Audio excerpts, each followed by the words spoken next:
Yeah, so are you able to see my full screen?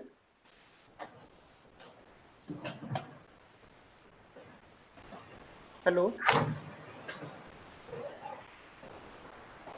Hello? Yes, sir. Yes, sir. Yeah, yes. So can we start? Yeah, okay. Yes, sir. So basically, this lecture will be based on the high-speed optical access network, or you can say the high-speed optical links. Okay, so first of all, we should have some motivation. Basically, what are the optical networks and what are the major challenging issues with the optical access networks? So what we can do for nowadays to develop the next generation optical access network that are being able to support the latest bandwidth applications. Okay. So basically, we talk about the optical access network. So when we see just today's case, so as lots of applications are being migrated to the internet, and if we just consider the case of last 1 or 1.5 years due to the COVID-19 cases, so the work from home culture is also being adopted as the online mode. Okay, and if you just see the case as if this COVID was not there, then we might be interacting in the physical classroom. But due to this pandemic, we are interacting in the online mode. Okay, so this online mode practice is being considered in almost all the sectors. We talk about the academia, we talk about the industries. Basically, work from home culture is being adopted. Okay, so basically, we need to develop something that can handle such kind of huge bandwidth, that can support such kind of huge bandwidth. 1 minute, please.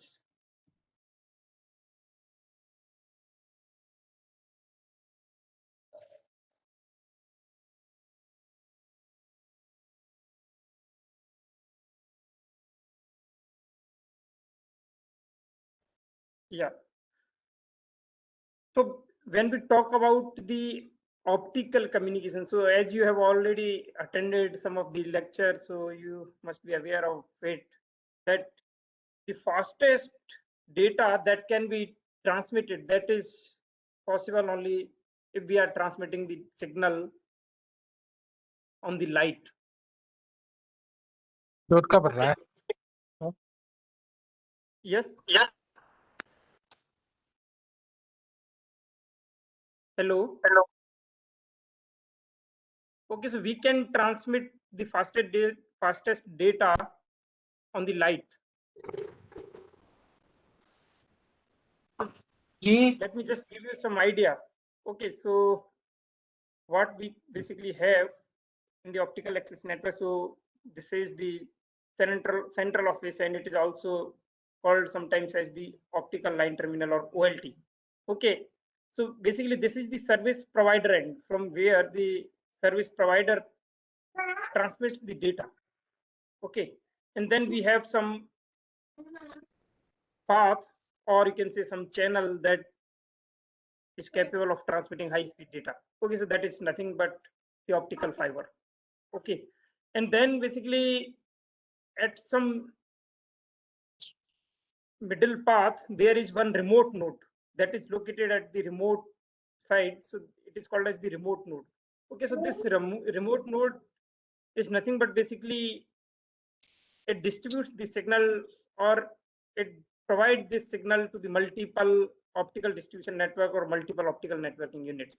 Okay, so then from this remote node, this data may be distributed among various users. So let's say it is ONU, that is optical networking unit. So it is nothing but you can say it is just the Wi-Fi router kind of thing.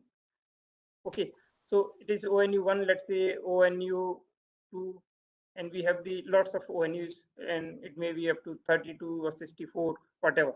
So depending on the insertion losses that we can tolerate or we can have, or the power budget we can match, so we have this splitting ratio.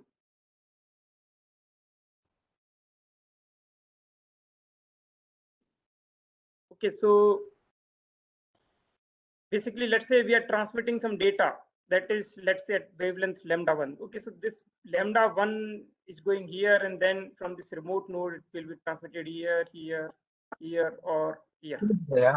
So basically, optical access networks are nothing, but these are the networks which are responsible for providing the internet services to the end user. Basically, so my main purpose from this architecture of this network is this, that the data that is provided to the end user from the service provider end, that is due to the optical access network.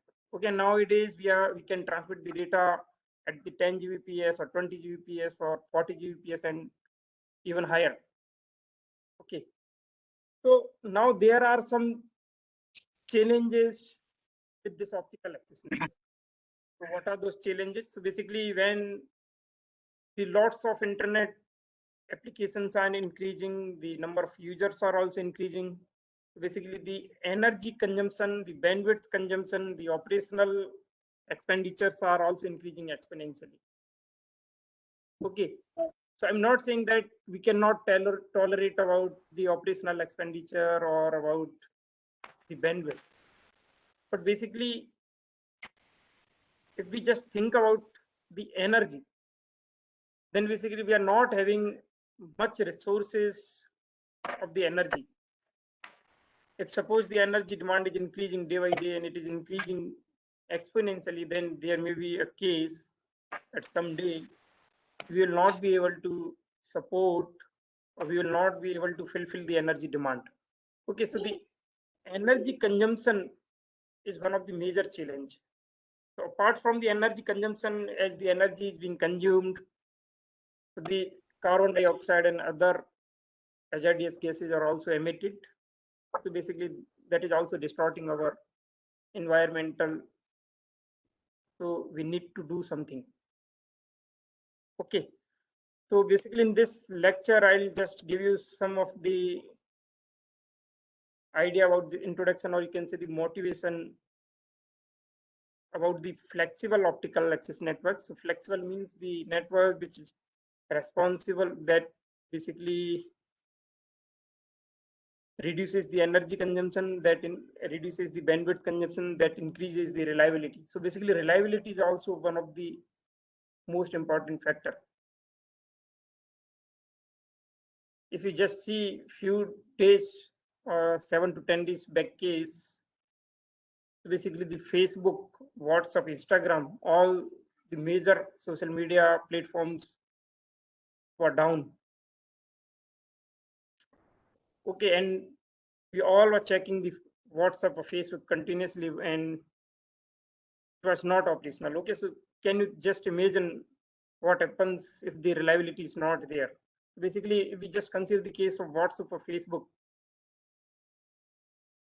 there is very less chance of failure, network failure or downtime. Okay, but in that case also it is not tolerable. Okay, so how we can design the reliable optical access network? Then basically, is there any way that we can scale the optical network in terms of bandwidth? Can we provide the scalable bandwidth, or let's say some part of the network is consuming less bandwidth and some part of network is demanding more bandwidth? Then is there any way to shift the bandwidth from one part to the another part? Okay, and then there is another factor, that is the latency of the network. So basically, if I talk about the latency, so let's say some particular user want to communicate with another user. Okay, so the latency will be the time taken from one user to send the data to the another user.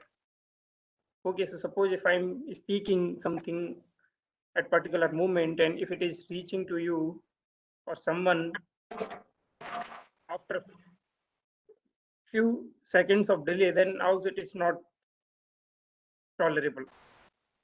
Okay, so we want that the data, whenever we are transmitting, it should be communicated as fast as possible.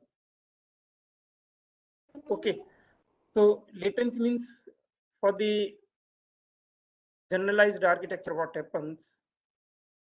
Let's say this ONU or the user associated with this ONU want to communicate with the users that are associated with this ONU. Conventionally, what happens? This data will reach first to the central office, and at the central office, this data is redirected, remodulated, and retransmitted in this direction that it reaches to this ONU2. Okay, so it consumes basically this upstream and this downstream, both the bandwidth. It consumes the more energy at this point for the upstream transmission and at this point for the downstream transmission, and also the time taken from the signal from here to here is also high. So is there any way that this ONU can communicate with this ONU directly? So basically we'll also talk about this part. Okay. So,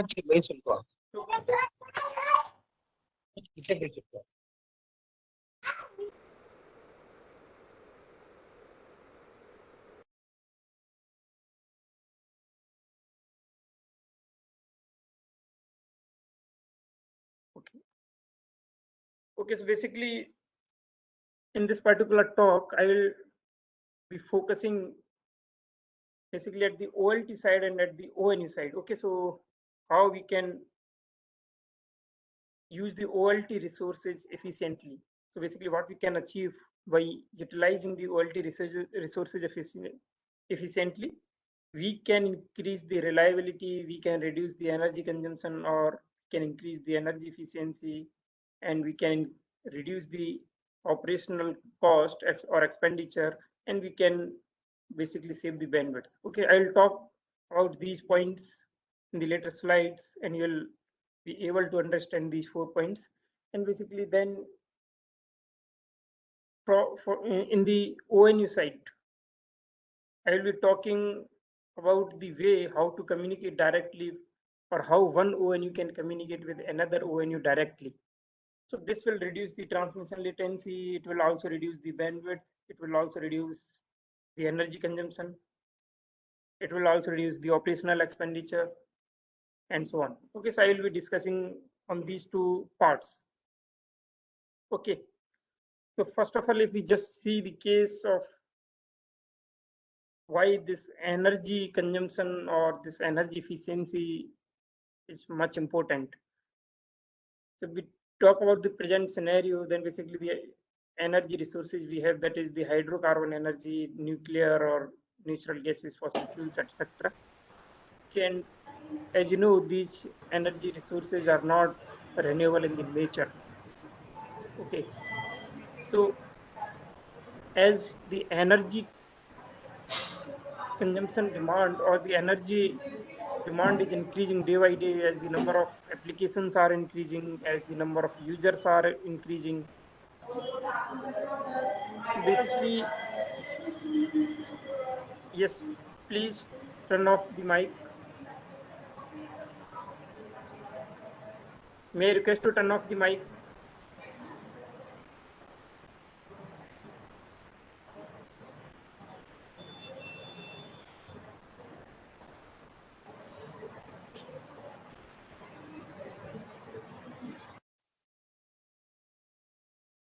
Yeah. Okay, so basically, if we just see this traditional scenario, then the available energy resources may not be able to fulfill the energy demand maybe 5 years later or 10 years later. Okay, so we have to do something. So what are the solutions for this? So basically 2 solutions can be explored. So first one is the renewable energy resources should be harnessed wherever it is possible. Okay, but as you know, the renewable energy resources are not omnipresent. So if we talk about the wind energy, so it is not present everywhere. It may be in the desert areas, Okay, like this. So basically what we can do, we can install the servers at the place where the renewable energy resources are there or renewable energy is available, and we can access the servers remotely. So that definitely then we can save some part of the energy. Okay, but this idea is not much feasible. So then basically the second and important solution is to design and develop the low energy components, the equipments, technologies, protocols, so that it will reduce the energy consumption as well as reduce the emission of the environmental hazardous gases to save our friendly environment. Okay, so there are few factors that needs to be considered for the information and communication technology ICT infrastructure. So basically, we can reduce the energy consumption by proper dimensioning and planning of the architecture, by remote monitoring as by installing the servers at the remote areas, or we can use the renewable energy if it is available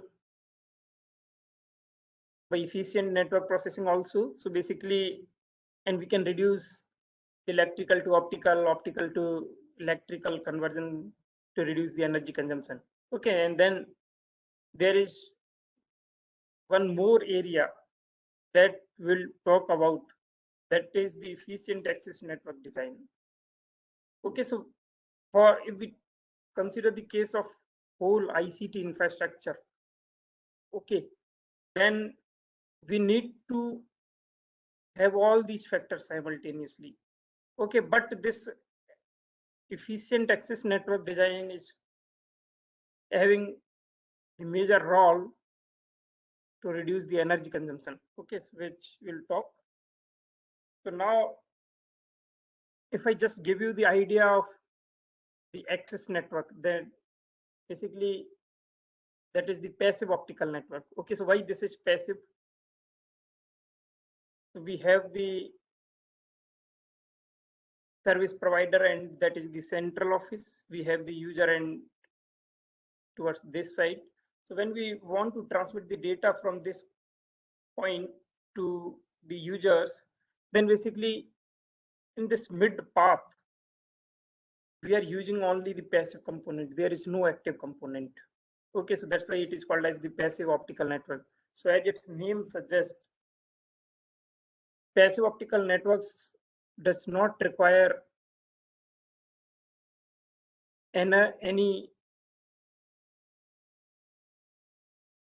active sources for the mid of the path. Okay, so it is already the energy efficient, but what we can do further, so we'll talk in the later part. Okay, so if I talk about the access network, then basically the TDM-PON and the WDM-PON, these two are the most commonly used access technology. So access network is nothing but how we can provide the internet access to the users. Okay, so one option is TDM-PON, that is time division multiplexing passive optical network. Okay, so what happens in this case? So when we are transmitting the data, let's say it is lambda 1 from here, then due to this optical splitter, this will have lambda 1, this will have lambda 1, and this will also have lambda 1. Okay, so for the downstream transmission, that is from the service provider end to the user end, there is no problem. So this user 1 can access this lambda 1, user 2 can access this lambda 1, user 3 can also access this lambda 1 without any problem. Okay, but what happens when we are talking about the downstream transmission? Sorry, upstream transmission. So let's say this user 1 want to send some data, user 2 also wants to send some data, user 3 also wants to send some data. It will transmit at lambda 1, it will transmit at 1. Please turn off the mic. Girish Soni. Dr. Girish Soni. Dr. Girish Soni.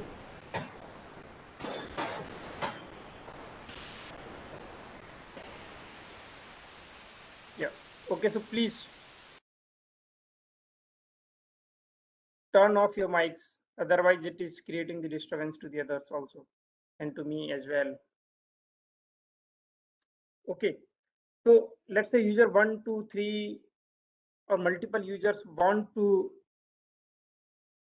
transmit the data in the upstream direction. Then basically what will happen if all users are transmitting the data at the same time, then there will be the collision. Okay.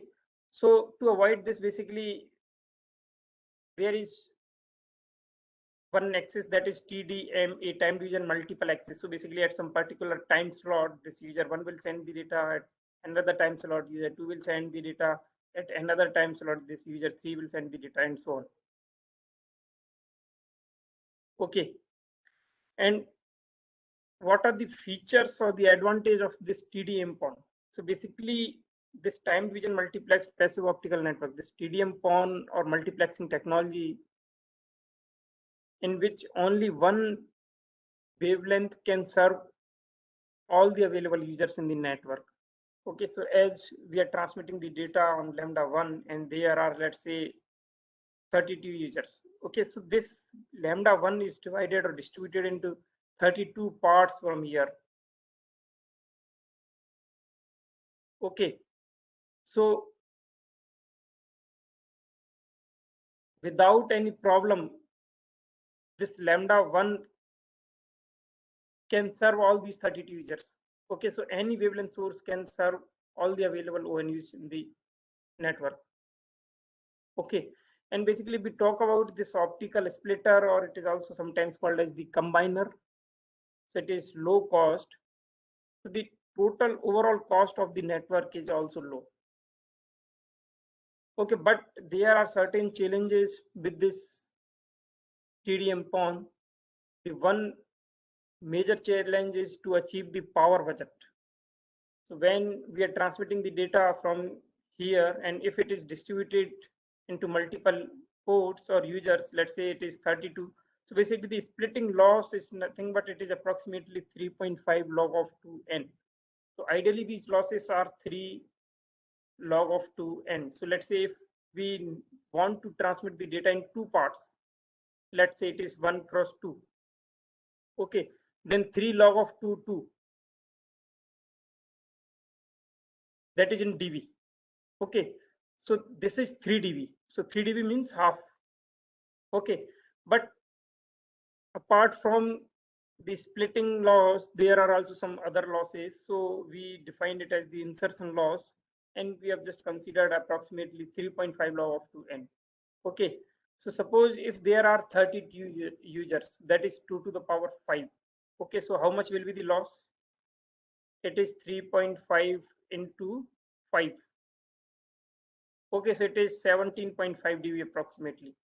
And let's say we are having the 17.5 dB loss for this splitter and certain losses for the fiber also, because we need to transmit the data, let's say to the 20 kilometer or 40 kilometer or 60 kilometer length.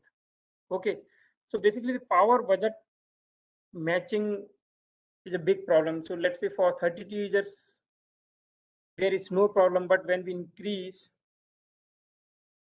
this splitting ratio to 64 or 128, then the insertion losses will also increase. And then power which is transmitted from here, the power that is received by the particular ONU will be less than its receiver sensitivity. So basically, the particular ONU will not be able to detect the signal properly. Okay, so this power budget is a big challenge, a big problem for this TDM-PON. Though definitely nowadays we can use the erbium doped fiber amplifiers, but that will also increase the complexity and other problems. Okay, and there is another issue, that is less security. So what does it mean? So let's say we want to transmit the data from the central office to the particular ONU, let's say ONU 1 and 2. Okay, we want to transmit the data for these two ONUs. But due to this power splitter, this data has to be divided to the all ports. So definitely this user 3 or user 4 or other users will also access the data that may be intended for them, or they may not be intended for them. So basically it is less secure. And if we talk about the another reason, that is the lower effective data rate. Okay, so if I talk about this Shannon's channel capacity theorem, that is B log of 2 1 plus S by n. So basically what is happening when we are increasing this splitting port, then definitely we are reducing this signal to noise ratio. Okay, and when signal to noise ratio is reducing, then definitely this channel capacity will also less. Okay, so to cope up with these problems, and there is another multiplexing technology, that is the wavelength division multiplexing technology. Okay, so what happens in this WDM PON technology? So basically at the OLT, let's say we have multiple users, let's say 4 users in this particular case, that is transmitting lambda 1, lambda 2, lambda 3, and lambda 4. Okay, now these 4 wavelengths needs to be multiplexed. Okay, so now it can be multiplexed by the WDM mux, or that is array waveguide greeting. That is the WDM multiplexer, basically you can say. Okay, now these wavelengths are transmitted, and then at the remote node, basically this is nothing but remote node. So in place of power splitter, now we are having the AWG or WDM demux.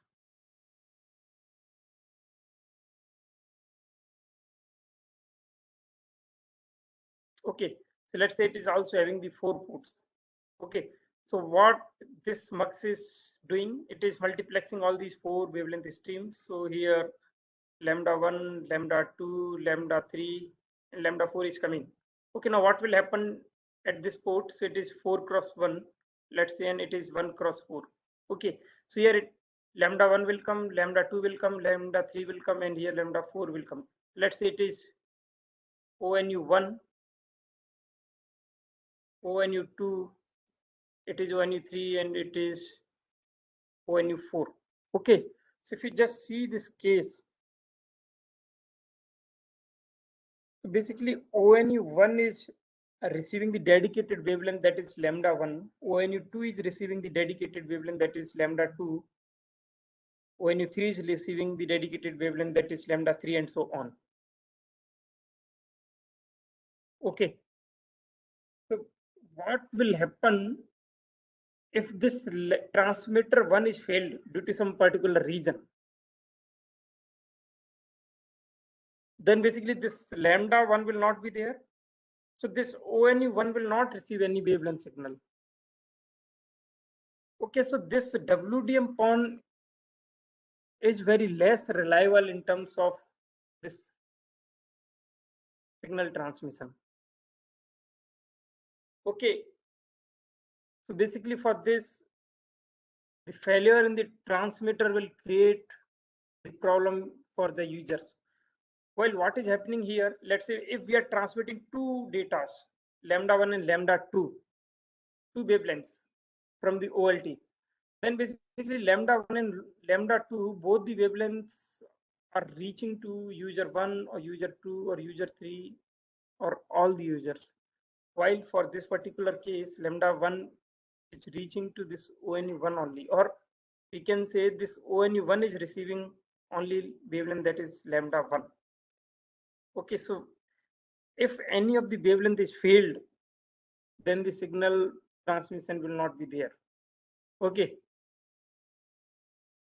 And if we talk about the advantage, then the multiple wavelengths are transmitted simultaneously, thus provide the much larger bandwidth. Okay, that is, this wavelength is not shared by any of the other wavelength. Okay, and in this case, the splitting ratio is not much larger, so signal to noise ratio is also very good. So the effective channel capacity is also high.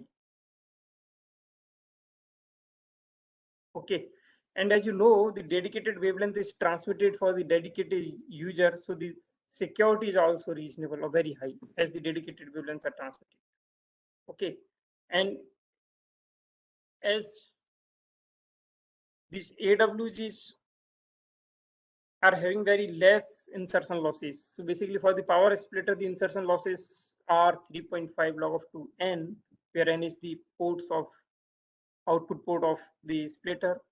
Whereas this AWG has approximately 4 to 5 dB losses. So the insertion losses are also low. So the power budget matching is not a big problem. Okay, but what are the challenges? The challenge is high cost, as if we are having the 4 users, then we require 4 transmitter. If we have 32 users, then we need to transmit the data by 32 transmitters. Okay, so can you just imagine if we are transmitting the data by only one transmitter and when we are transmitting the data by the 32 transmitters? So basically the energy consumption will be much larger. Okay, and the cost, operational cost of 32 users is also big as compared to the only one transmitter. Okay, so this is one of the major challenge. And as you know, this lambda 1 cannot be reached here or lambda 2 cannot be reached here like this, so it is not flexible, as wavelength sharing is not possible. Okay, so WDM PON also has some advantage and there are some challenges or limitations. Okay, so then what we can do, so basically then there is the evolution of the hybrid PON technology, that is the PON architecture which utilize the combination of TDM and PON technology, WDM technology. Okay, so this hybrid combination will give some moderate benefits. Definitely, we cannot say that this is the final solution. So if we talk about the insertion loss for the hybrid combination, okay, so as you know, pure TDM, the insertion losses are very high, and for pure WDM, the insertion losses are reasonably low. And for the hybrid PON, the losses will be moderate. So definitely the insertion loss for this hybrid PON is not a big problem as the pure TDM PON. And also the cost of this hybrid PON is not a big problem as the pure WDM PON. Okay, so you'll have some moderate results. So security is also moderate in this hybrid PON. The flexibility is also partial. Basically, some of the wavelengths can be shared by some group of the ONUs, and the resource sharing is also possible there. And the cost is also moderate, and the wavelength requirement is also moderate. As let's say we have 32 users, sorry, 132 users. Okay, so if we are using pure TDM, then basically only one wavelength will be sufficient. But when this one wavelength has to serve 132 users, then the insertion losses will be very high. And in that case, definitely there is a big problem for the power budget matching, and the receiver may not be able to detect the signal properly. Okay, so and if we talk about WDM, then when we have 132 users, so basically 132 wavelengths needs to be transmitted here. And if we just take the case of this hybrid WDM TDM PON, then here we have used this AWG at this remote node. So basically here we are having two remote nodes. Okay, so let's say it is remote node 1, it is the remote node 2. So at remote node 1, we have used 1x4 AWG, and at remote node 2, we have 1x32 power splitter. Okay, so definitely only the 4 wavelengths can serve or can provide the services to all these 132 optical networking units. Okay, so basically I've just considered some scenario and which multiplexing technology, whether it is pure TDM or pure WDM or hybrid combination, will be the better option for some different network conditions. Okay, so basically I've just considered one multi-stage remote node PON architecture. Okay, so we have OLT here and we have ONUs here, and basically there are 2 remote nodes.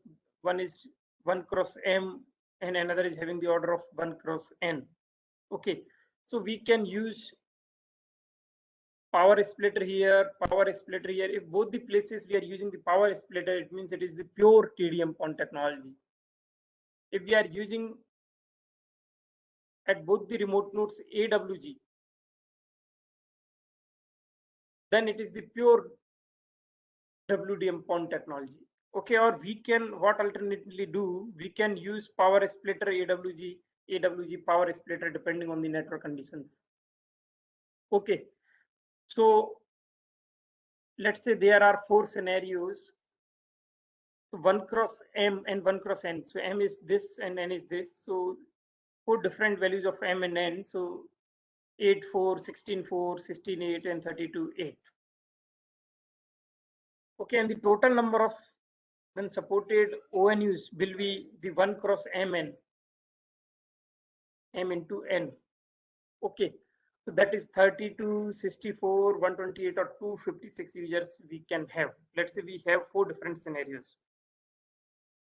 Okay, and I've just considered the cost of the splitter and AWG. That is, cost of AWG is 500 into 70 log of 2x, where x is the number of ports in dollar, while the cost of power splitter is approximately 200 plus 50 log of 2x dollar. Okay, so if you just solve this by putting the value of x, so you can have the cost of 1 cross 4 splitter, that is $300, cost of 1 cross 32 splitter, that is $450. Okay, while the cost of AWG is $640, $710 up to $850 for 1 cross 32 AWG. Okay, so definitely the AWGs are costlier than the power splitter, or what we can say, the pure WDM PON technology is costlier than the pure TDM PON technology in terms of the capital expenditure as well as in terms of the operational expenditure. So basically, this is nothing but defining the capex, that is capital expenditure. Okay, and for pure WDM PON technology, as if we want to serve n number of users, then basically we require the n transmitters. So that is increasing the operational expenditure also. Okay, so if we just consider the cost of the remote node only, I'm talking about this capital expenditure of this part.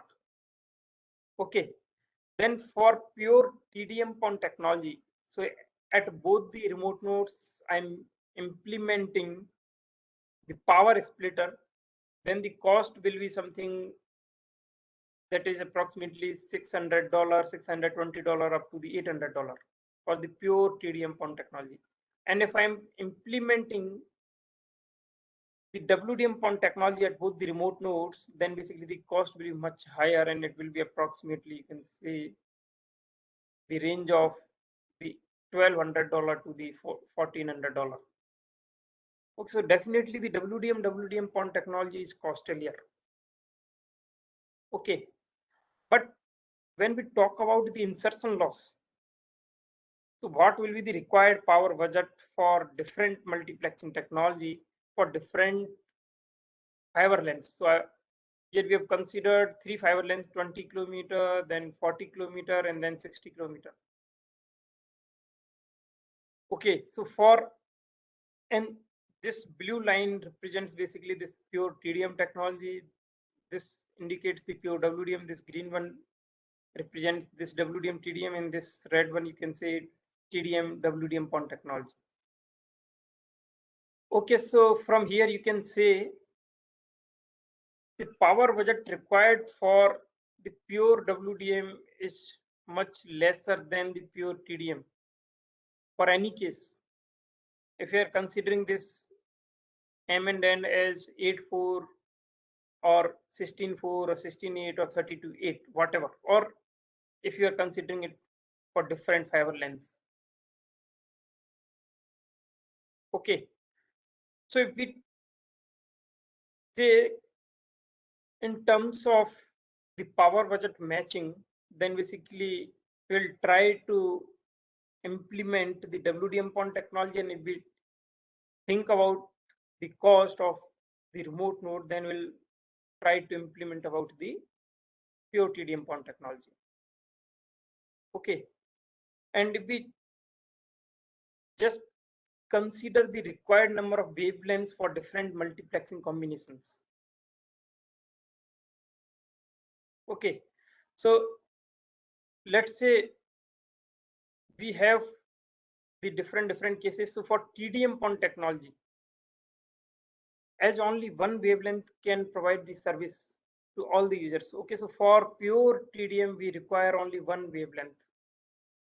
And if I talk about the pure WDM PON technology, then basically it will depend on the number of users that we need to serve, that we need to provide the services. Okay, so we just consider this 32 and 8, that is 256 users. So basically for this particular case, we require 256 number of wavelengths, that is 256 number of transmitters. Okay, so basically which multiplexing technology will be best? So, and let's say we want to transmit the data at different rates. So some particular user is demanding the data at 1 Gbps, another one is demanding at 2.5 Gbps, and another one at 10 Gbps. Okay, so which multiplexing technology will be best if we just think about the cost point of view? Okay, so basically if we have three different cases for fiber length, that is 20 kilometer, 40 kilometer, and 60 kilometer, and if we have four different cases, that is 32 users, 64 users, 128 users, and 256 users. Okay, so then for 1 Gbps, so basically for 32 users, we will be using this pure TDM PON technology for the 20 kilometer as well as for 40 as well as for 60 kilometer. So basically what is happening, why this is happening? So the receiver sensitivity is different, that is dependent on the data transmission rate. Okay, so when we talk about the receiver sensitivity, so at 1 Gbps, the receiver sensitivity is approximately minus 38.25 dBm. At 2.5 Gbps, it is approximately minus 36.44 dBm. That is approximately 2 dB power penalty when we are moving from 1 Gbps to 2.5 Gbps. And it is minus 33.91, or you can say approximately 2.6 or 2.7 dB power penalty when we are migrating from 2.5 Gbps to 10 Gbps. Okay, so when we are transmitting the data at 1 Gbps, then basically 2 dB additional loss we can have as compared to this 2.5 Gbps data transmission, and we can have approximately 4.5 dB additional loss, insertion loss, if we are transmitting the data at 1 Gbps as compared to the 10 Gbps. Okay, so now we have this two, and 4.5 dB insertion loss that can be used for the power budget matching. Okay, so for this particular case, if we are increasing the fiber length, then up to this 60 kilometer, and for this 32 kilometer, the insertion losses are not much higher, and we are able to receive the signal that is within this receiver sensitivity levels. Okay, but when the number of users are increasing, so basically for 256 users and for 20 kilometer fiber length, if we implement this pure TDM PON technology, then the insertion losses will be much higher, or the receiver will not receive the signal what is meant for it. So basically we need to migrate to the another PON technology. Okay, so that's why for this particular case, the TDM WDM PON technology is the best. That is, at remote node 1, we need to implement the power splitter, and at remote node 2, we need to incorporate the AWG. And this number that is written in this bracket represents the number of wavelengths that are required to serve all these 256 users. Okay, so basically it will depend on the number of the output port of the AWG. Okay, similarly, when we talk about 256 users, and let's say the fiber length is 60 kilometer right now. Okay, so as we are migrating from this 40 to 60 kilometers, so for additional 40 kilometer, and let's say 0.2 dB per kilometer loss, so there will be the 8 dB insertion losses. Okay, so then we need to do something. So then WDM can be implemented for this remote node 1, and power splitter can be implemented, or TDM can be implemented for this. So basically, in this case, WDM TDM PON technology is the suitable. Okay, and similarly, we talk about this 10 Gbps. Then at 10 Gbps for this 32 users and for 20 kilometer fiber length, the TDM PON technology is sufficient. Okay, but when we are taking this case of 256 users and 60 kilometer fiber length, then basically we need to implement this pure WDM technology. That is, we need to have 256 transmitters.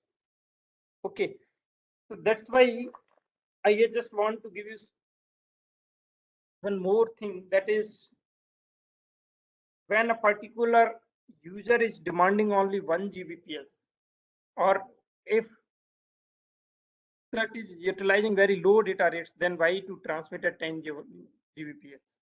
Okay, so that's why the links should be flexible in such a way that we can scale the bandwidth whenever it is possible.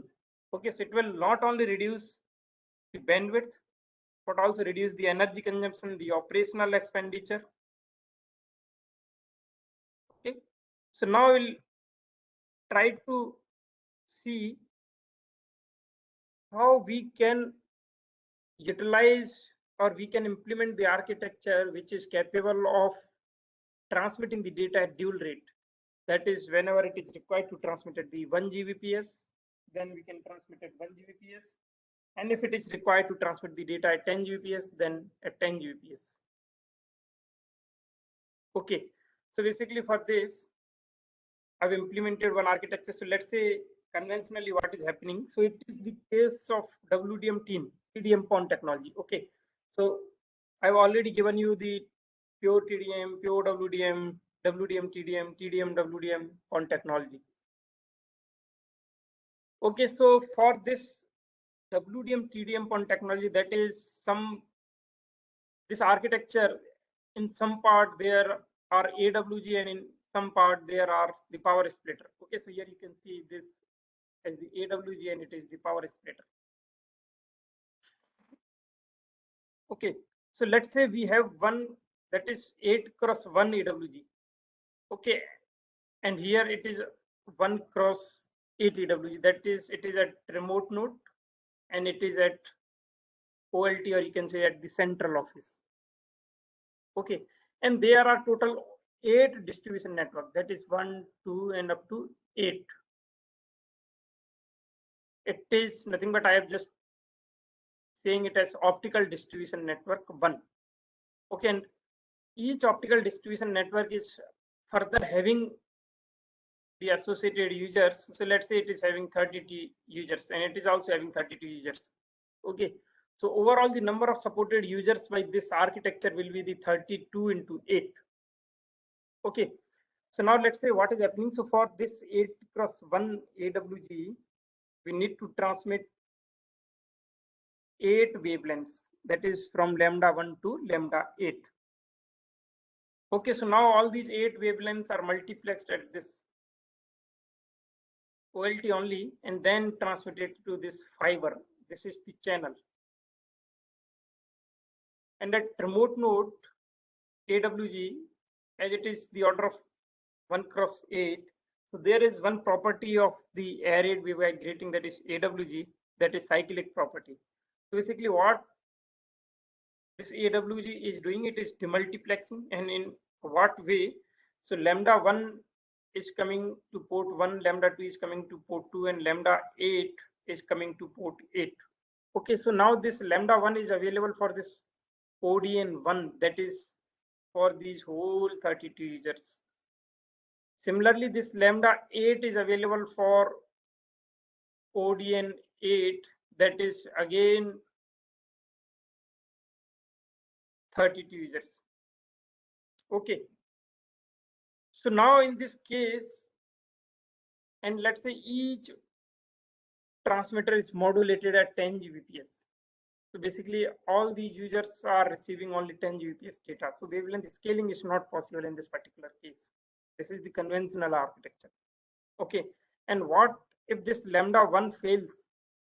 Then basically there is no way to serve this ODN 1, as only lambda 1 is reaching to this ODN 1.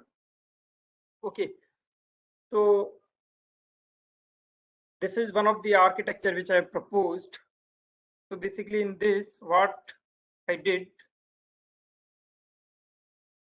so if this is M, that is, let's say 8 cross 1, okay, then this AWG is having only half ports, that is, it is of 1 cross 4. Okay, or M by 2 is considered as N. Okay, so now half of the transmitters are modulated at 10 Gbps, and remaining half of the modulators, these transmitters are modulated at 1 Gbps. Okay, so let me just see this practical case. Yes, this one. Okay, so let's say the wavelengths which are modulated or transmitted at 10 Gbps are 193.1, 193.3, 193.5, and 193.7 terahertz. And similarly, and simultaneously, the wavelength that is 1 Gbps, 193.9, 194.1, 194.3, and 194.5 terahertz are transmitted at 1 Gbps. Okay, so now what will happen? Just forget about these interleavers. As of now, I'll explain the purpose of these interleavers in the later part. Okay, so basically all these 8 wavelengths are multiplexed and transmitted into this fiber channel. Okay, so here we'll have the stream of these 8 wavelengths, and this remote node AWG, as it is having the order that is 1 cross 4 AWG. Okay, and due to the cyclic property, what will happen? Wavelength 193.1 will come here, 193.3 will come here, 193.5 will come here, 193.7 will come here. Now again, the wavelength will start repeating the ports. Okay, so 193.9, 194.1, 194.3, and 194.5, like this. Okay, and why at this port 1 we are receiving this 193.1. Basically, the center frequency of this AWG is nothing but it is 193.1 terahertz. So it is reaching here. Okay, and if you just observe the frequency or wavelength spacing of any two consecutive wavelength, that is 200 gigahertz, and the frequency spacing of two consecutive ports of this AWG is also considered as 200 gigahertz. So that's why if 193.1 is coming here, then 193.3 should come here, and so on. Okay, so now this part is nothing but it is the ODN1. Okay, so now this ODN1 can receive two wavelengths, that is 193.1 and 193.9 terahertz. So the black one, that is 193.1, is modulated at 10 Gbps, and red one, that is 193.9, is modulated at 1 Gbps. Okay, so depending on the traffic requirement or the traffic load, we can transmit the data either at 10 Gbps or at 1 Gbps. Basically, if let's say the bandwidth requirement is below 1 Gbps, then we'll turn on this transmitter and turn off this transmitter. Definitely, it will save the bandwidth, save the power, and so on. Okay, what else this architecture is having benefits? So basically, let's say at some particular instant, we are transmitting the data at 1 Gbps. And if it is failed due to some reason, then is there any way to continue the services or to resume the services? Yes, definitely. So if we are transmitting at 193.9 and if it is failed due to some reason, then definitely we can transmit the data at 193.1 as the 193.9 and 193.1 wavelengths are reaching to the same ODN. Okay, so the reliability, or you can say there is a resilience against the transmitter failure in this architecture.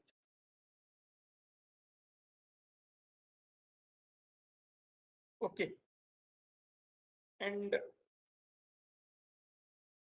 suppose we have some common signal, common message that we need to transmit to all the available users in the network. Okay, then what we need to do? So if we see this in this conventional architecture, then basically we need to transmit the data, same data from all the modules, sorry, all the wavelengths, or we need to modulate these wavelengths with the same data. Okay, but in this case, what is happening? We have used two interleavers, that is 100 gigahertz interleavers. Okay, so basically the purpose of this 100 gigahertz interleaver is to divert or filter out the even and odd multiple of 100 gigahertz wavelengths. Okay, so all the odd multiple of 100 gigahertz wavelengths are reaching here, and even multiple of 100 gigahertz wavelengths are coming in this way. Okay, so let's say we want to transmit the common data to all the available users in this network. Okay, then earlier this transmitter was transmitting the wavelength that is 193.9, but now it will transmit by shifting or tuning this wavelength by 100 gigahertz, that is 194 terahertz. Okay, so now as it is the even multiple of 100 gigahertz, this wavelength will come in this way and will come here. And now from here it is, we are having the 2x4 power splitters, it will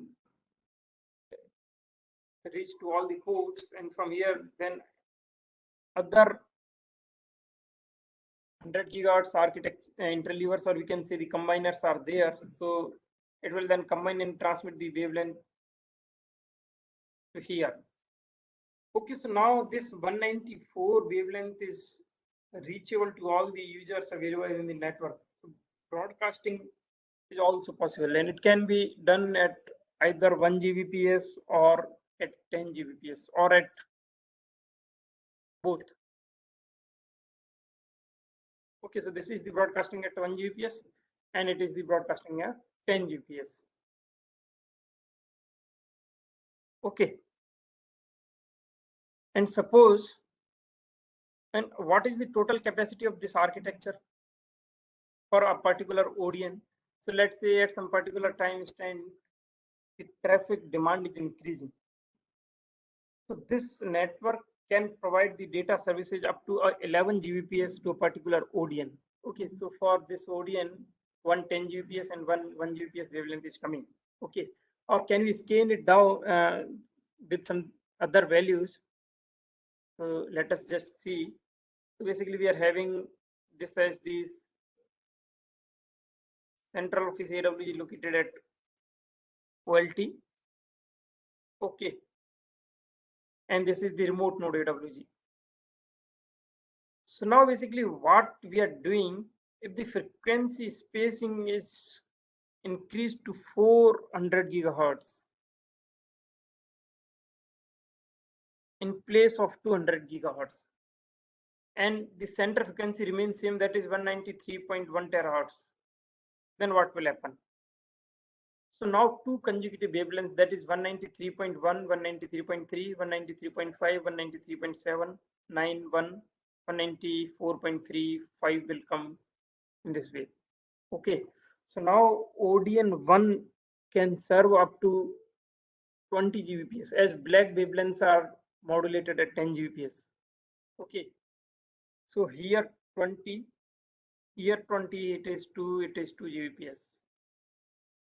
And if we just shift the center frequency of this remote node AWG to 193.3 terahertz, then what will happen? So basically this first port will have 193.35, then 791351 repeated port. Okay, so this ODN1 will have 20 Gbps, 11 to 11 Gbps. And similarly, we can scale the wavelength to some particular ODN as per its requirement. Okay, so this is a very attractive way to scale the wavelength as per the requirement. Okay, and we can also do the broadcasting whenever we are having this frequency spacing twice as compared to this, so without any problem, so will be there. And then just by considering a simple traffic pattern for a particular week, let's say from Monday to Saturday, the traffic pattern is not constant, it is varying, that maybe let's say in the midnight the traffic load is very small, and in the office hours or the daytime it is somewhat higher. Okay, so for this particular network, and by implementing the architecture, so basically as compared to the conventional architecture, the 50 to 60% of the energy can be saved or can be reduced. Energy consumption can be reduced.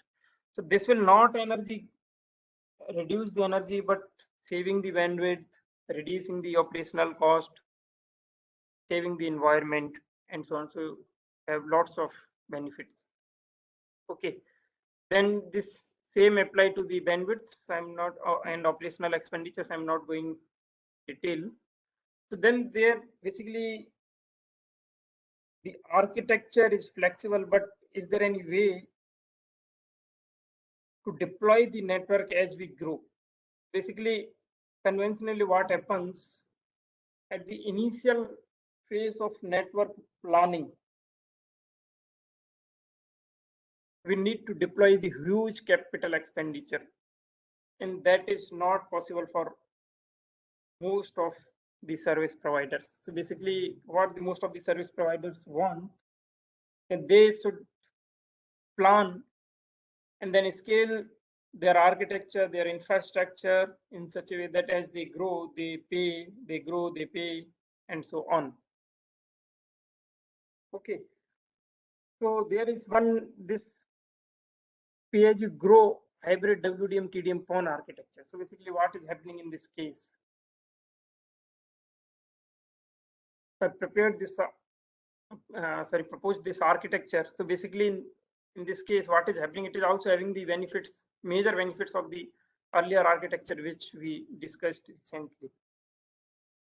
Okay, so this module 1 is having 4 transmitters, and each is transmitting the wavelength at 10 Gbps. Module 2 is also transmitting wavelength at 10 Gbps, 10 Gbps, and 10 Gbps. And each module is associated with another transmitter, that is 1G transmitter.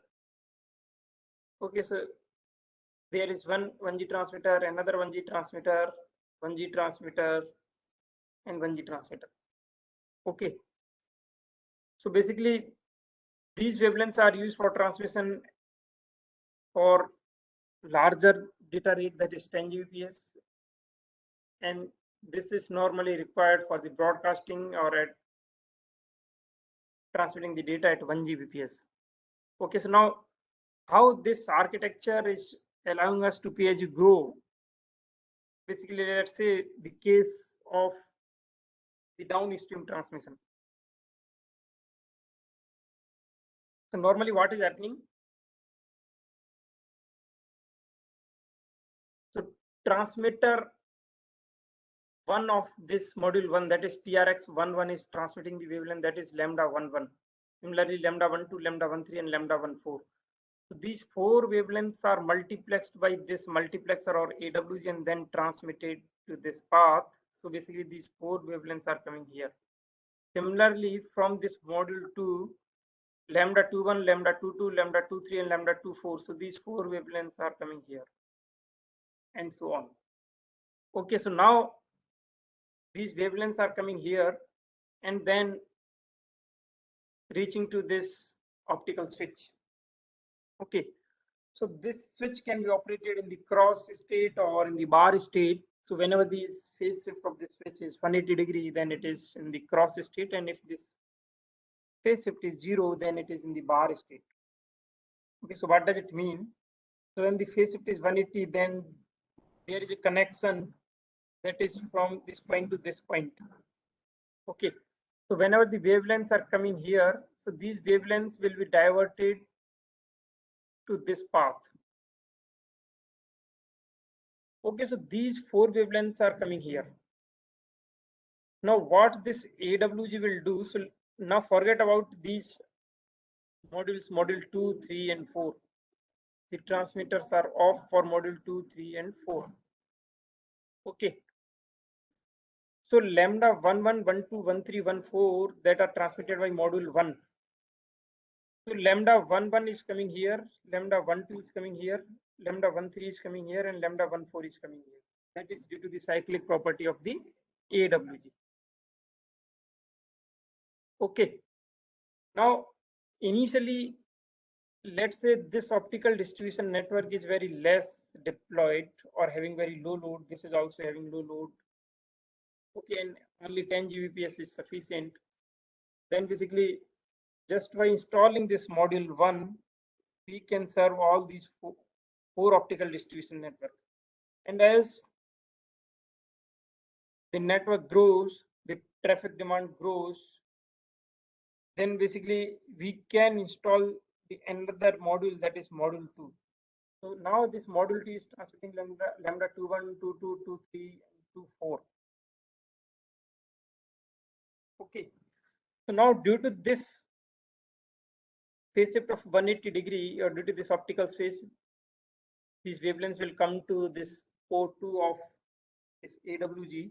So basically this is not the 1 cross 4 AWG or 1 cross n AWG. It is the 4 cross 4 or n cross on end AWG. Okay, so now what will happen in this case? So lambda 21 will come here, 22 will come here, 23 will come here, and 24 will come here. Okay, so now with the 2 modules, each optical distribution network is capable of receiving 2 wavelengths, each modulated at 10 Gbps. Okay, and if traffic demand further increases, then definitely we can turn on the module 3, or we can deploy the module 3 and module 4. So we can have up to 4 wavelengths. Okay, and now let's say one particular module or particular transmitter of some particular module is failed. Then what we can do? Then basically, as you can say, each optical distribution network can be served by any of the module. Okay, so other 3 wavelengths will be ready to serve, or will be transmitting the wavelength. So there is no downtime. Basically, we can say the downtime is only possible if all the 4 modules are failed, and that is not something general. Okay, and let's say if all the 4 optical distribution network are fully operational, these are demanding for the 40 Gbps data rate. Okay, then what we can do to save the insertion loss? So just by changing the phase shift of the optical switch 0, so these 4 wavelengths will now reach here. Similarly, these 4 wavelengths will now reach here. So from here, these wavelengths are only transmitted to ODN1. Similarly, these wavelengths are transmitted to only ODN2, and so on. So let's say at some particular time instant, the ODN2, ODN3, and ODN4 are not there, and there is only ODN1, then can definitely provide the services by using only module 1 and Y2 install or Y2 on the module 2, 3, and 4. Okay, and in this particular case, basically, as we have not used this 4x4 AWG, so we are minimizing the insertion loss of this AWG also. Okay, and now let's say at some particular case, a particular ODN, let's say this ODN1 is demanding 70 Gbps data rate. Is it possible? Can we provide 7 wavelengths to ODN1? Yes, it is also possible. So if you just see this case, so the phase shift of this optical switch is 0, while the phase shift of other optical switch is 180 degree. Okay, so due to this phase shift of 180 degree, these wavelengths will come here, and one wavelength at each output port will be there. So that is lambda 2, 21, 22, 23, 24. Similarly, 31, 32, 33, 34, and so on. Okay, and if the phase shift of this switch is 0, then basically these 4 wavelengths will not now diverted in this direction, rather it will be transmitted here. Okay, so now this particular ODN will receive the 7 wavelengths, that is lambda 11, 12, 13, 14, 24, 33, and 42. Okay, so this optical distribution network is now capable of handling the traffic load or data up to the 70 Gbps. So that is reasonably good. So we can locate the bandwidth dynamically as per our requirement or the traffic load or network conditions. Okay, so now, is there any way to transmit the data at 1 Gbps? Suppose there is no need to transmit the data at 10 Gbps, then why not on 1 Gbps? So yes, this architecture can also transmit the data at 1 Gbps. Okay, So now these 4 modules are turned off as 10 Gbps transmission is not required at all. Okay, so this 1 Gbps transmitter is now on. These are on. So from here, there is one WDF drop component. Okay, and then power splitter at its one port, and another port is connected directly to this WDM header.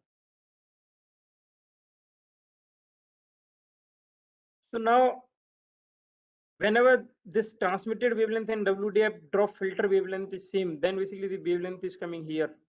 Otherwise, it is reaching here. Okay, so now in this case, this WDF drop wavelength is something different than this lambda 1. So this lambda 1 is coming here, then lambda 1 is coming here, and then due to this 180-degree phase shift, this lambda 1 will come here, and then it is reaching to this ODN1. Similarly, we just see the path of this lambda 2. So it is something like this, this, lambda 2. Similarly, lambda 3 and lambda 4 are coming here. So these wavelengths are modulated at 1 Gbps.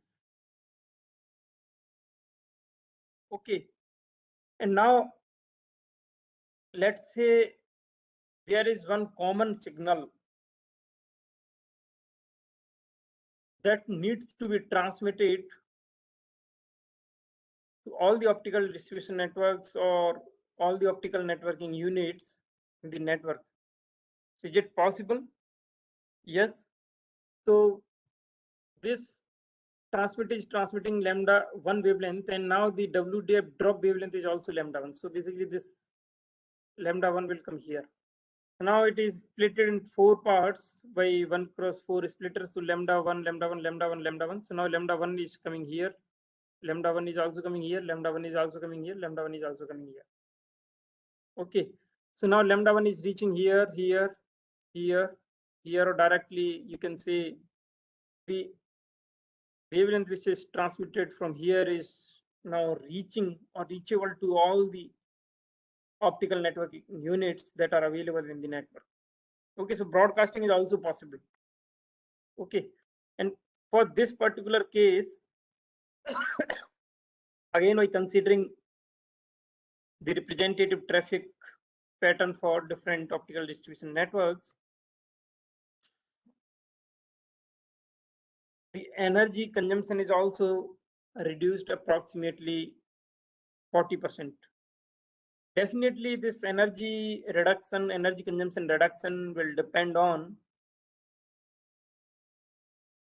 the traffic load. But if we are able to reduce the energy consumption by 40%, that is reasonably good. Okay, and if we are employing these broadcasting slots, let's say we need to broadcast the data at some particular time slot. Okay, and if we are considering this, then additional approximately 8 to 9% of the energy can be further saved. Okay. Now let me just time. So I'm speaking this one, and let me come to this interesting direct intervention communication technique. Okay. So let me just give you some idea what this directly intervention communication we mean. So let's say this is the generalized PON architecture. Okay, so from central office, if we want to send data, then we can send the data something like this. Okay, so that is not the problem for the downstream transmission. And for upstream, so upstream transmission is also very simple, not a big problem. Okay, but the problem comes when, let's say, ONU1 want to communicate with ONU2. Now what we can do, conventionally what is happening, this lambda 1, ONU1 will transmit the data conventionally to this optical line terminal or OLT or at this service provider end. And here now, so basically, first the signal is transmitted in the upstream direction. So it will consume the upstream wavelength or the bandwidth, and the transmission of this signal at this point will also require the energy and cost. Okay, now this signal needs to be remodulated, redirected, and then diverted towards the ONU site. So here also again it is transmitted in the downstream transmission, so it will consume the downstream bandwidth, the fraction of the downstream bandwidth, and definitely it further requires the data transmission, that is the transmitted power here. Okay, so it is consuming the twice the bandwidth, twice the energy consumption, twice you can say the operational cost, whatever. Okay, so why there is no direct method which will avoid the transmission of this inter-ONU communication, that is wavelength which is intended for the direct transmission? Why we cannot transmit in such a way that it is not reaching here? So basically, we will reduce the energy consumption, we will reduce the bandwidth. Okay, and if we just see the optical components, these components are having the latency that is in the order of nanoseconds. Okay, but this fiber latency, that is the signal is transmitting in this way and then it is coming in this way, so twice it is traversing this fiber, and the fiber latency is somewhat greater due to its length. Okay, so latency is also a big problem. So what is the way to communicate directly? So basically there is one component, that is FBG, that is fiber break, and I think you must have already idea about this fiber break grating, then as it is about this some of the earlier experts also talked about. Okay, and let me just give you some idea about this FBG. FBG is nothing but it is the fiber that is having some periodic variations in the refractive index. Okay, so it is the fiber only, nothing special, but it is having the perturbation, the refractive index perturbations that is exposed by the UV radiations. Okay, so there is one wavelength that is called as lambda b. So whenever the signal which is coming that is equivalent to this Bragg wavelength lambda b, it will be reflected. Okay, and it is to effective refractive index into this grating period. Okay, lambda b. So basically, let's say it is having lambda b Bragg wavelength, and if this ONU1 is transmitting at lambda b, then what will happen? So this signal will come here and then it will again reflect it here. It will be reaching to all these ports. So basically, this is the inter-ONU communication, direct inter-ONU communication. So now the signal is not remodulated, it is not transmitted, it is simply diverted. Okay, and this signal is not traveling in this optical fiber also.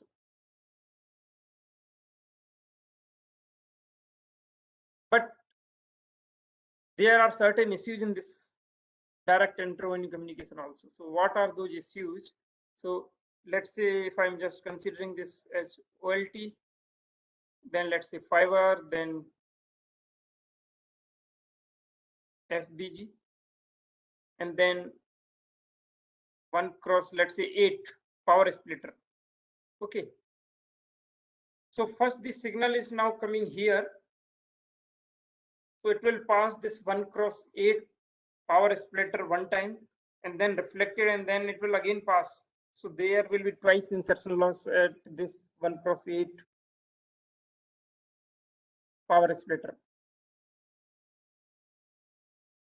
Okay, so to reduce this power splitter, what we can do, and there is another problem also with this. So let's say if ONU1 want to communicate with few other users, let's say ONU2, 3, 4, then in this architecture it is not possible, as this transmitted wavelength is broadcasted and it must be received by all the available users. So the data is transmitted to the users for which it is not intended, and the insertion loss are also high. Okay, so just to avoid the insertion loss, to reduce the insertion loss, and to transmit the data to a particular group for which it is intended, so this two-stage PON network seems to be a better option.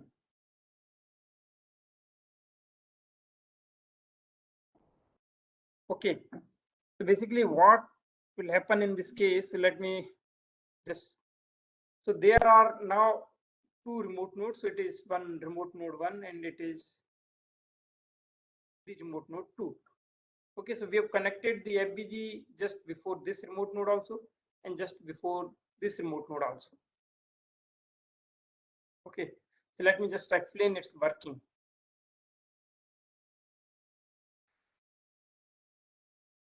Yeah, so let's say this is somewhat two-stage PON architecture, which is having the direct inter-ONU communication capability also.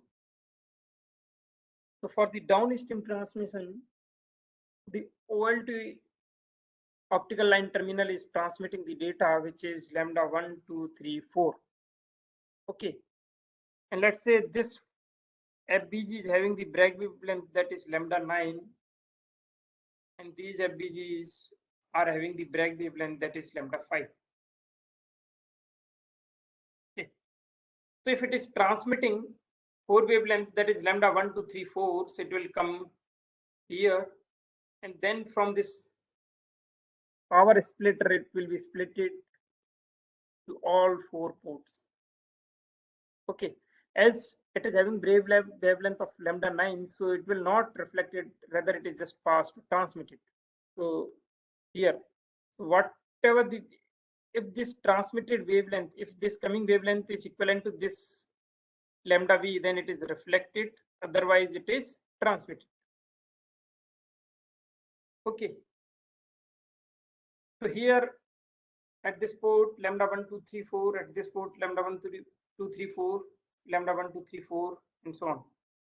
Okay, now as this FBG is having lambda 5, so these wavelengths will also pass this FBG. So here it will be lambda 1, 2, 3, 4, lambda 1, 2, 3, 4, lambda 1, 2, 3, 4, lambda 1, 2, 3, 4, and so on. Okay, so this is the generalized, or you can say the normal downstream transmission.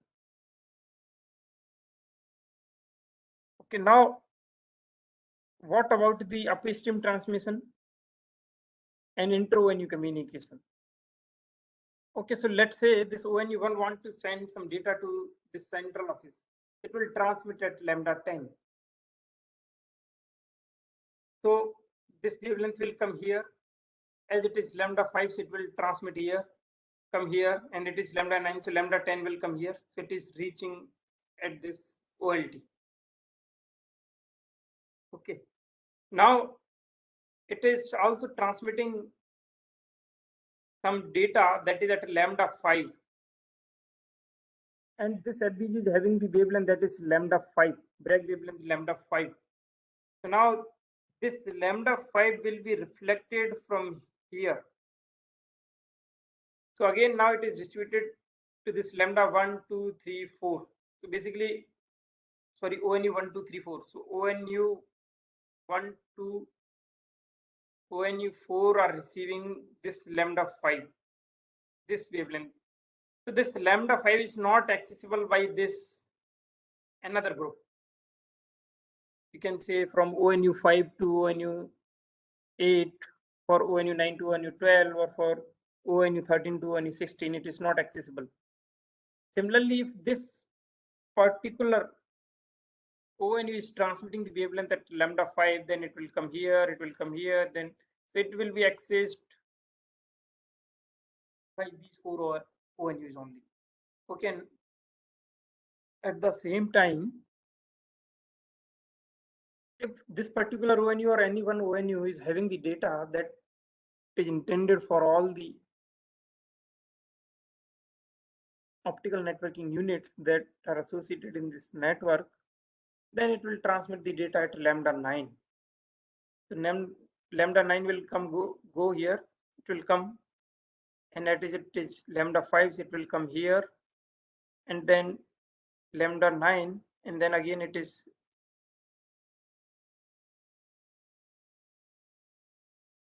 reflected and broadcasted. So lambda 9 is now coming for this ODN, for this ODN, for this ODN, and for this ODN. So now again this lambda 9 will be transmitted at this level also. Okay, so now this lambda 9, you can say, is overall broadcasted.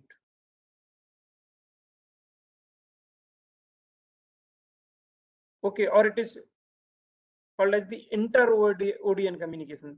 So basically one ODN can say this ONU that is associated with this ODN1 is capable of communicating with the other ODNs. And the transmission on lambda 5 is called as the intra-ODN communication. That is,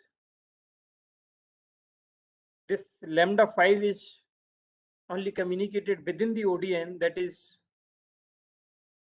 among the multiple optical networking units. Okay, so definitely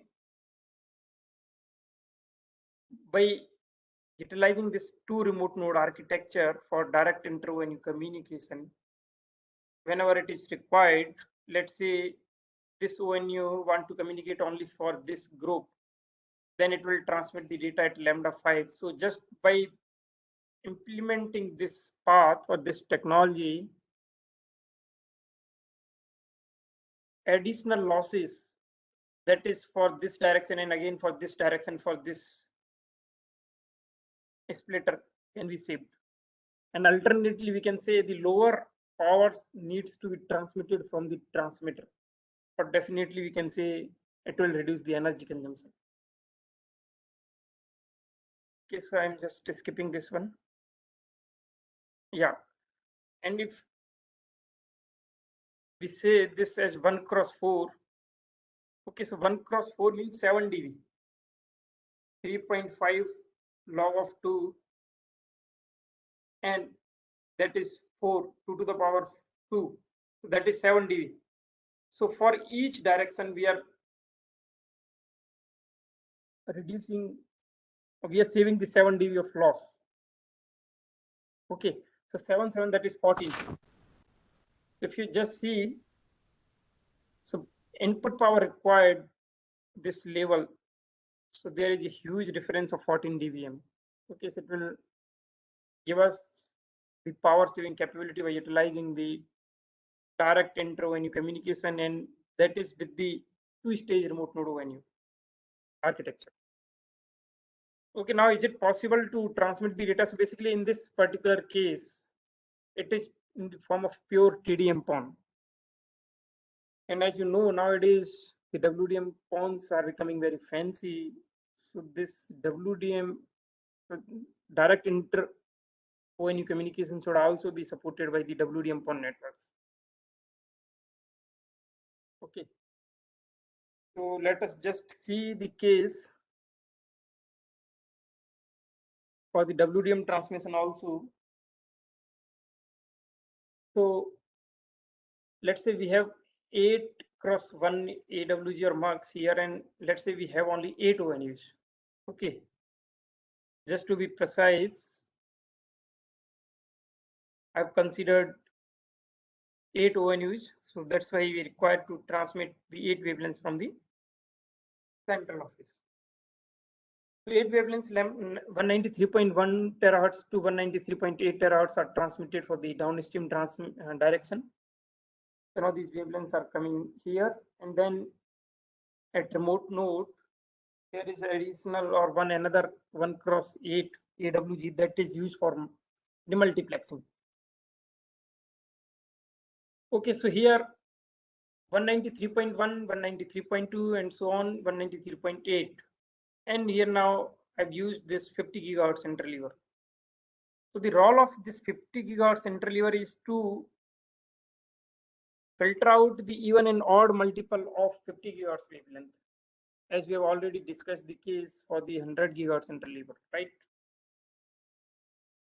So the all even multiple of 50 gigahertz wavelengths will come from this point to this point, from this point to this point, and odd multiple wavelengths will come in this path. Okay, so now this 193.1 will be reaching here, and it is now accessible by this ONU1. Similarly, 193.2 is accessible by ONU2, and so on. So this is the generalized point-to-point dedicated downstream transmission. Okay, now can we see the case of upstream and inter-ONU communication? So let's say now it is transmitting the data at 194.78 and so on terahertz. Okay, so 194.78 is also the even multiple of 50 gigahertz. So this wavelength will come here. Now it will come here.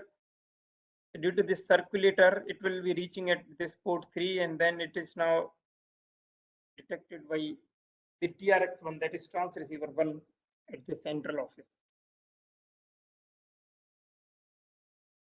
Okay, so now let's say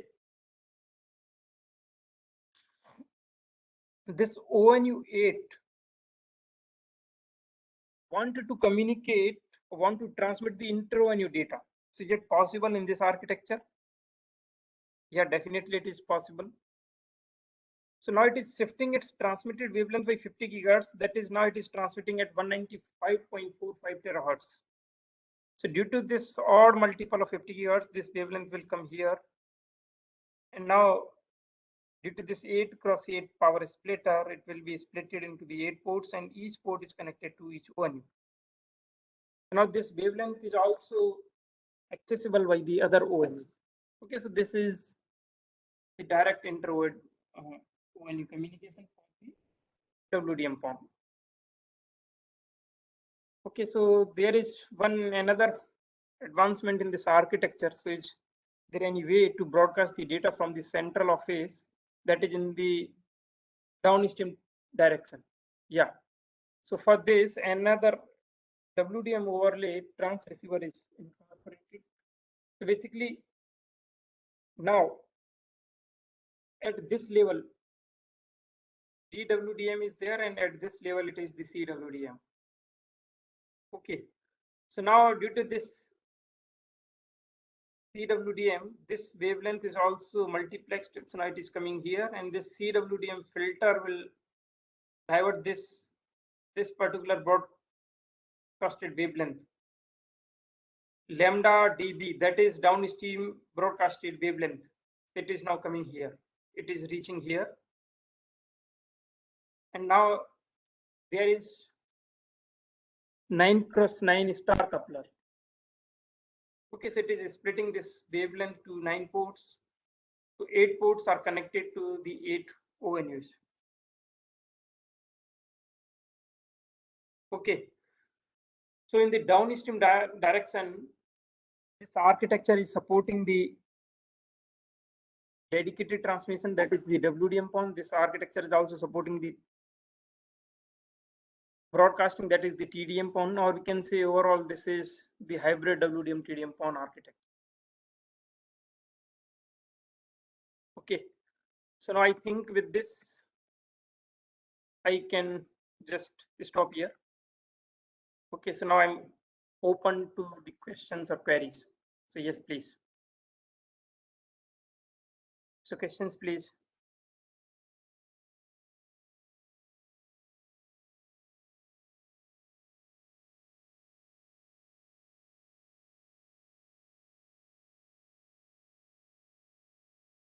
Yeah, please. So there is for collision avoidance, can we use two conring concept here? So Abhishek Gaur, can you just elaborate? Are you talking about the TDM on technology? Hello. Abhishek ji, if you have question, you can ask directly.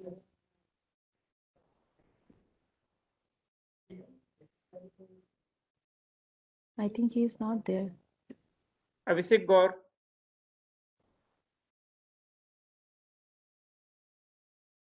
Okay, so any question, I'm open for the questions. So please. So participants, please ask question if you have. Or if you're not having the questions right now, then definitely this is my mail ID, amitgarg.ec@iitkota.ac.in. You can anytime mail me for the queries related to this. Okay, so definitely thank you, Dr. Amit Garg, for sharing your vast knowledge. And this will definitely help our students, those who are doing basically PhD, not student as such, I would say, to gain some kind of knowledge in this particular area, and they can explore these opportunities as well. So thank you, sir, for sharing Okay. your Thank you, ma'am. experience. Yes, thank you, ma'am. Okay. So tomorrow's session will start at 9:30 again. Okay, on the same link. So thank you so much, everyone.